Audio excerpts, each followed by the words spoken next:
بسم اللہ الرحمن الرحیم. شروع کرتا ہوں اللہ تعالیٰ کے اس بابرکت نام سے جو بڑا مہربان اور بے تحاشا رحم کرنے والا ہے. آج کا ہمارا جو ٹاپک ہے، ٹائٹل ہے، لیکچر ہے یا عنوان ہے، وہ ہے ankle joint lateral view. Medio lateral view ہے.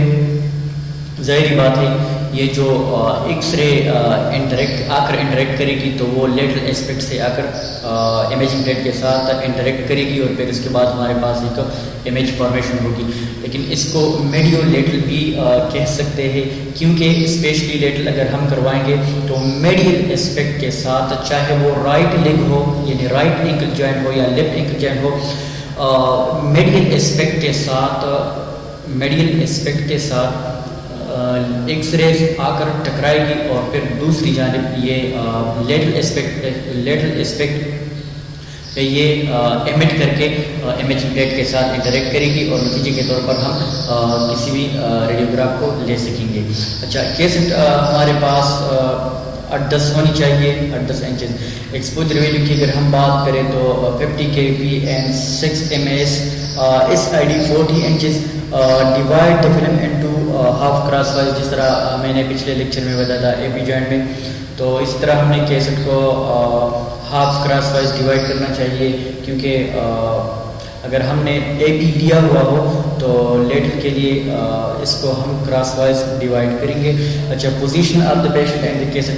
پیشنٹ اور کیسٹ کی پوزیشن کیا رہے گی؟ The patient is seated on the X ray table when the affected leg is extended. بالکل اسی طرح جس طرح اے پی کی طریقہ کار رہی.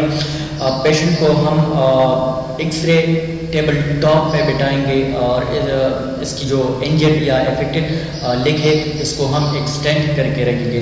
دا patient turns on to the affected league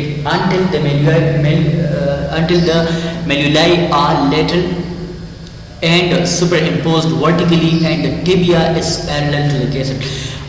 patient کی یہ جو لیگ ہے یا اینکل جوائنٹ ہے یا فٹ ہے، اس کو ہم ٹرن کریں گے ایکسٹرنلی، ہم اس کو روٹیٹ کریں گے یہاں تک کہ یہ جو لیٹرل اور ساتھ ساتھ یہ جو لیٹرل میلیولائی ہے یہ بالکل سپر امپوزڈ ہو جائے. سپر امپوزڈ مین کہ یہ ایک دوسرے کے اوپر آ جائے یا ایک دوسرے کے اوپر پڑ جائے ورٹیکلی، مطلب عمودی. اور ٹیبیا جو ہے یہ کیسٹ کے ساتھ بالکل پیرلل ہو جائے.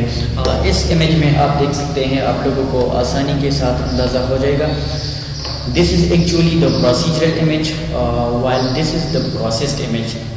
پروسیجرل امیج کا مطلب یہی ہے جس طرح ہم نے کیلکینیس یا کیلکینیم بون کی لیٹرل پروجیکشن کے بارے میں پڑھا تھا، تو بالکل اس چیز کا سیم طریقہ کار ہے اینکل جوائنٹ لیٹرل یا کیلکینیم بون اینکل. لیکن اس کی امیج انکلوژن کرائٹیریا یا امیج کریکٹرسٹکس میں کچھ باتیں جو ہے وہ ایک دوسرے سے مختلف ہے. اس کے بعد اس کی جو طریقہ کار ہے یہ بالکل ایک جیسا ہے. تو آپ دیکھ سکتے ہیں یہ ہمارے پاس جو پڑا ہے نیچے، یہ کیا چیز ہے؟ یہ کیسٹ ہے. یہ یلو والا لائٹ جو آپ دیکھ سکتے ہیں، دس از دا ایکچوئل کولیمیشن. یہ پلس پوائنٹ جو ہے دس از دا سینٹرنگ پوائنٹ. یہ کیسٹ کو ہم نے ہاف کراس وائز ڈیوائڈ کیا ہوا ہے. اس کا مطلب ہے آپ یہاں پہ دیکھ سکتے ہیں یہ جو بالکل روشنی جیسی چیز ہے، تو یہ ایکچولی لیٹ کی ایک کور شیٹ ہے. اس کیسٹ پہ انہوں نے پہلا اے پی والا پروجیکشن لیا ہے، پھر اس اے پی والے پروجیکشن حصے کو ان لوگوں نے کور کیا ہے کہ یہ ہمارے پاس یہ خراب نہ ہو جائے، اسپوائل نہ ہو جائے یا اوور ایکسپوز نہ ہو جائے. اور یہاں پہ اس سائڈ پہ آپ دیکھ سکتے ہیں یہ لوگ اینکل لیٹرل ویو یا میڈیو لیٹرل پروجیکشن لیتے ہیں. تو half divide the cassette in half crosswise کا مطلب یہی ہے کہ ہم کیسٹ کو اسی طرح کور کر کے رکھیں گے تاکہ ہم ایک سے زیادہ امیجز ایک کیسٹ پہ لے سکیں. تو یہ پروسیجرل امیج ہے. دوسری بات، یہ ٹیبیا یا فیبولا جو ہے یہ بالکل پیرلل ہونی چاہیے کیسٹ کے ساتھ. کیسٹ کی جو بارڈر ہے یہ اس کے ساتھ پیرلل ہونی چاہیے. اور یہ جو فٹ ہے، فٹ یہاں پہ آپ دیکھ سکتے ہیں دس از دا فٹ. تو یہ بھی اس کیسٹ کے اس بارڈرز کے ساتھ یا اس مارجن کے ساتھ پیرلل ہونی چاہیے. یہ بھی اگر پیرلل ہو جائے، یہ بھی اگر پیرلل ہو جائے تو اس کے بیچ یہ جو ڈگری ہے یہ ہمارے پاس 90 کی بنے گی. تو اس کے بعد ہمارے پاس جو ریڈیوگراف آئے گی تو وہ اسی طرح